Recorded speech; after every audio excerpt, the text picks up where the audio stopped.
অবশ্যই সরকার, যেটা ভাইও বলেছেন যে প্রথম দায়িত্ব হলো সরকারের, তারপরে অন্যদের সেকেন্ডারি, ঠিক আছে।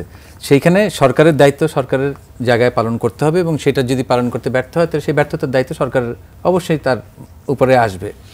আর আমি যেটা বুঝতে চাচ্ছিলাম সেটা হলো যে প্রত্যেকটা টিয়ারে যার যার সামাজিক অবস্থান বা যেই জায়গায় সরকারি কর্মকর্তা হোক, ব্যক্তি হোক, যেই জায়গায়, সব জায়গাটাতেই এই সমস্যাগুলো খুব প্রকট আকারে এখন ধারণ করেছে।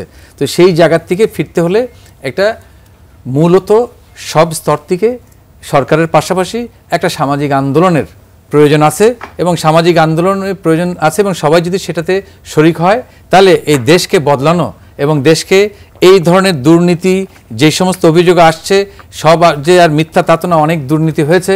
সেই দুর্নীতিগুলো বা টাকা পাচার হচ্ছে, টাকা পাচার আমি তুলে ধরলাম যে মূল টাকা পাচারগুলো কিভাবে হয়, সেই জিনিসগুলো যদি প্রপারলি মনিটরিং করা হয়, দেশের সমাজ যেরকম সঠিক পথে আসবে, দেশটাও এগিয়ে যাবে। এবং সেই বিশ্বাস সবসময় আমরা রাখি, কারণ অনেক রক্তের বিনিময়ে বাংলাদেশটা স্বাধীন হয়েছে, সবার আশা আকাঙ্ক্ষা দেশটা এগিয়ে যাবে। এবং আমিও বিশ্বাস করি, আমি কোনো সময় হতাশ হই না, আমি জানি যে দেশ সঠিক পথে আছে, এগিয়ে যাবে ইনশাল্লাহ। জাতির জনক বঙ্গবন্ধুর কন্যা মাননীয় প্রধানমন্ত্রী শেখ হাসিনার নেতৃত্বে এই সরকার, এবং তার নেতৃত্বে দীর্ঘ প্রায় 15 বছর বাংলাদেশ অনেক দূর এগিয়েছে, অনেক চড়াই উতরাই পেরিয়ে আজকে আমরা এখানে।